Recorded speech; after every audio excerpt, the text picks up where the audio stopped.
నమస్తు వైఎస్ఆర్ షాదీతో పాటు కార్యక్రమం ప్రతి పేదవాడికి కూడా పిల్లలు చదివించే విషయంలో ఒక అడుగు ఆ చదువును ప్రోత్సహిస్తూ ఖచ్చితంగా 10th క్లాస్ సర్టిఫికేట్ ఖచ్చితంగా ఉండాలి ఇద్దరికి వధువుకు అండ్ పెట్టడం వల్ల ఖచ్చితంగా ఈ స్కీమ్లో ఎలిజిబిలిటీ రావాలి అని అంటే ఈ మేరకు మినిమం చదువు ఉండాలి కాబట్టి ఖచ్చితంగా చదివించే కార్యక్రమానికి మరింత ప్రోత్సాహం ఇచ్చే విధంగా ఇది ఉపయోగపడుతుంది.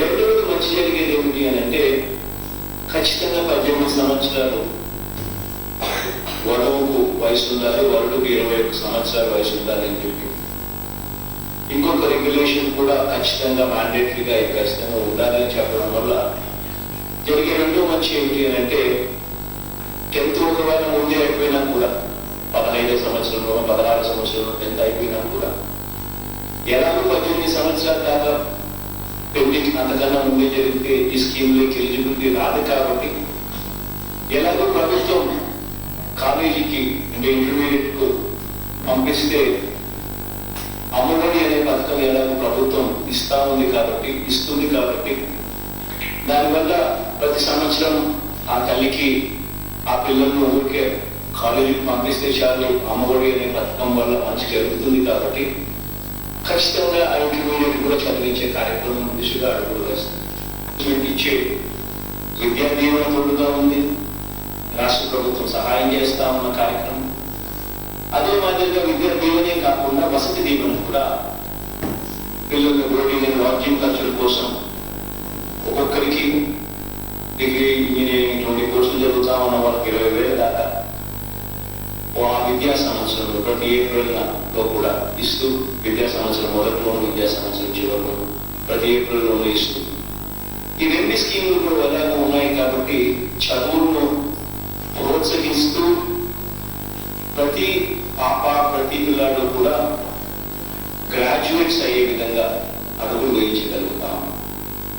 నిజంగా చదువులకు ఎందుకంటే ఖచ్చితంగా తల్లి గల కుటుంబంలో చదివి ఉంటే ఆ తల్లి చదువు ఉంటే పిల్లలు నెక్స్ట్ జనరేషన్ లో వచ్చే ఆ పిల్లలు కూడా ఆటోమేటిక్ గా చదువు వాడతారు. అండ్ రేపు పొద్దున మన కుటుంబాల భవిష్యత్తు మారాలన్నా మన కళ ఏమి జరగాలన్నా కూడా మనకు మంచి చదువులు మనకు చేతుల్లో ఉంటే అదొక ఆస్తిగా మనకు వస్తే మన తలరాతలు మార్చే ఆస్తి మన చేతుల్లోనే ఉంటుంది. ఈ దిశగా అడుగులు వేస్తూ అయిపోయిన వెంటనే ఇచ్చేట్టుగా గ్రామీణ సర్టిఫికెట్ తీసుకోవాల్సిన అవసరం లేకుండా మన గ్రామంలోనే మన గ్రామ సచివాలయం మొత్తం అందుబాటులోకి తీసుకొస్తూ సచివాలయం రూపాయల దాకా తీసుకొని పోవడం, అదే కులాంతర పెళ్లి అయితే కన్నా 1,20,000 దాకా కూడా తీసుకొని పోవడం, ఎస్టీలో కూడా గతంలో 50,000కు మాత్రమే పరిమితమైన పథకాన్ని తీసుకుని 1,00,000 రూపాయల దాకా తీసుకొని పోవడం, కులాంతర వివాహం అయితే 1,20,000 దాకా 20,000 దాకా తీసుకొని పోవడం, గతంలో బీసీలో కేవలం 35,000 మాత్రమే ఇస్తా ఉన్న పరిస్థితి నుంచి దాన్ని 50,000 రూపాయలు తీసుకొని పోవడం, కులాంతర వివాహం అయితే దాన్ని 75,000 దాకా కూడా తీసుకొని పోవడం, వికలాంగులకు దివ్యాంగులకు అయితే ఏకంగా 1,00,000 దాకా కూడా తీసుకొని పోయి ఈ ప్రతి పథకం ఈ అమౌంట్స్ అన్ని కూడా తీసుకొని పోయి ఒక సబ్స్టాన్షియల్ అమౌంట్ అంటే వారి కుటుంబాలలో ఏ ఒక్కరు కూడా ఆ తల్లిదండ్రులు అప్పుల పాలయ్యే పరిస్థితి రాకూడదు అని చెప్పి వీలైన కాడికి దాన్ని సహకరించే విధంగా సబ్స్టాన్షియల్ గా అమౌంట్స్ పెంచి ఇది సబ్స్టాన్షియల్ గా ఈ అమౌంట్స్ ఉన్నాయి కాబట్టి ఇవి చదువులను ప్రోత్సహించే దిశగా తల్లిదండ్రులు కూడా అడుగులు వేయిస్తాయి అన్న నమ్మకంతో ఈ కార్యక్రమానికి చేస్తా ఉన్నాం.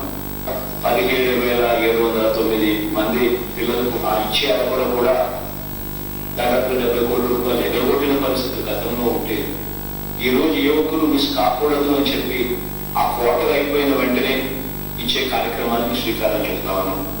దాదాపుగా ఇది 5వ విడత ప్రతి క్వార్టర్ కూడా ఆ క్వార్టర్ అయిపోయిన వెంటనే ఈ రోజు అయితే ఇస్తా ఉన్నది అక్టోబర్, నవంబర్, డిసెంబర్ ఆ క్వార్టర్కి సంబంధించింది ఈ రోజు ఇస్తా ఉన్నాం. దాదాపుగా 78 కోట్ల రూపాయలు. ఇంతవరకు ఇచ్చిన కార్యక్రమం చూస్తే గత 5 సార్లుగా ఇచ్చినట్టు అవుతుంది. దాదాపుగా 56,194 జంటలకు మంచి జరిగిస్తూ, వాళ్ళ కుటుంబాలకు మంచి జరిగిస్తూ, వాళ్ళ తల్లిదండ్రులకు మంచి జరిగిస్తూ 427 కోట్ల రూపాయలు ఈ ఒక్క పథకానికే పిల్లల చదువును ప్రోత్సహించేందుకు మరో ముందడుగు వేసినందుకు చాలా సంతోషంగా ఉంది. ఈరోజు ఏకమవుతా ఉన్నాము. ఈ పిల్లలందరికీ కూడా, ఈ పిల్లలకు వాళ్ళ తల్లిదండ్రులకి ఆల్ ది బెస్ట్ కూడా తెలియజేస్తూ, అవకాశం కూడా దేవుడు ఇంకా ఎక్కువ అవకాశం కూడా ఇవ్వాలని చెప్పి మనసారా కూడా కోరుకుంటూ ఈ కార్యక్రమానికి శ్రీకారం చుట్టే కార్యక్రమం చేస్తాం. తిరుపతి నుంచి ఇటీవల లబ్ధి పొందిన జిల్లాలో సార్ అలాగే ఇప్పటివరకే నాలుగు ఇప్పటివరకే కుటుంబాలకి అన్ని జంటలు కదా. సో మాకు 19 పంచుకోవడానికి సార్ ఈరోజు ఏర్పేట మండలం నుంచి బాగా మాట్లాడి బాగుండదు తల్లి సారీ లక్ష్మి తీసుకో పిల్లకి ఇంత సహాయం అంటే కేటగిరీ నుంచి వచ్చానన్న. ఈ పెళ్లి చేయాలంటే భారంగా మారుతున్నాయి. ఈ పరిస్థితుల్లో నేనున్నాను మీకు తోడుగా. మీ బిడ్డకి పెళ్లి తండ్రులు కల్పించారు. ఈ కళ్యాణం పాస్ అయిన తర్వాతనే ఈ కళ్యాణ మస్తు పథకం ఎలిజిబిలిటీ ఉంటుందన్న. నియమం తగ్గుతున్నాయి, అక్షరాస్యత పెరుగుతుందన్న. ప్రతి ఆడపిల్ల చదువుకుంటుంది. ఆడపిల్లలు ఒక అక్షరాస్యత పొందుతున్నారన్న. ప్రతి ఆడపిల్లలు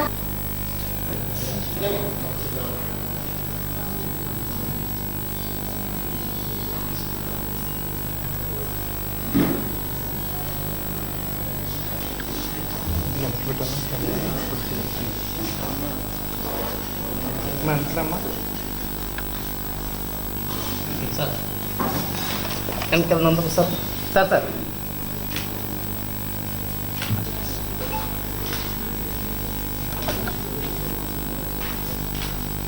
అందరికీ నమస్కారం. ఈరోజు 5వ తోఫా కళ్యాణమస్తు షాదీ తోఫాలో మన జగనన్న 5వ విడత అందరికీ కూడా ఈ పథకం వేయడం జరుగుతుంది. గతంలో అయితే చంద్రబాబు నాయుడు 30,000 40,000తో ఆపేసిన ఈ పథకాన్ని మన జగనన్న వచ్చిన ఈ 4 ఏళ్ల కాలంలోనే బీసీ, ఎస్టీ, ఎస్సీ, మైనారిటీ వాళ్ళు, అదే కాకుండా కార్మికులకి కూడా, భవన కార్మికులకు కూడా వేయడం జరుగుతుంది. ఎవరికైనా సరే 1,00,000 రూపాయల వరకు కూడా ఈరోజు చేస్తున్నారు. అదర్ క్యాస్ట్ వాళ్ళు చేసుకుంటే 1,20,000, వికలాంగులు చేసుకుంటే 1,50,000 వరకు కూడా ఆర్థిక సాయం మన జగనన్న వచ్చిన తర్వాత ప్రతి పేదవాడికి కూడా వివాహం వాళ్ళు చేసుకోవాలంటే ఎన్నో ఇబ్బందులు, ఆటంకాలు పడుతూ ఉంటారు. డబ్బులు లేక ఎన్నో ఇబ్బందులు పడతారు. కాబట్టి అలా ఏ మహిళలు కూడా పడకూడదు, ఏ పేదవాడు కూడా పడకూడదు అనే ఉద్దేశంతో ఈ పథకాన్ని ప్రవేశపెట్టడం అనేది చాలా గొప్ప విషయం. ఈరోజు ఈ 5వ దఫాలోనే మొత్తం కూడా 10,000కు పైగా కూడా ఈ జంటలు పెళ్లి చేసుకోవడం జరిగింది. కాబట్టి 3 నెలల కాలంలో వాళ్ళకి వేయడం జరిగింది. అంతేకాకుండా మన జగనన్న వచ్చిన తరువాత 4 కోట్ల పైగా కూడా డబ్బులు వేయడం జరిగింది. ఎవరు ఎప్పుడు ఎక్కడ వేయనంత విధంగా మన ప్రభుత్వం వేయడం అనేది చాలా గొప్ప విషయం. ఈ పేద ప్రజలకే కాకుండా పిల్లలకి విద్యతోనే దేశ ప్రగతి ఉంటుందని ఆయన గ్రహించారు. కాబట్టి ప్రతి ఒక్కరు కూడా చదువుకోవాలి. ఈరోజు ఈ కళ్యాణమస్తు కార్యక్రమాన్ని పెట్టినప్పుడు 10th క్లాసు మినిమం ఉండాలని చెప్పారు. ఎందుకనంటే మనకి మైనారిటీ తీరకుండానే పెళ్ళిళ్ళు చేస్తూ ఉన్నారు. అలా జరగకూడదని చదువుతో లింక్ పెడితే చదువుకుంటారనే ఉద్దేశంతో ఇది పెట్టడం జరిగింది.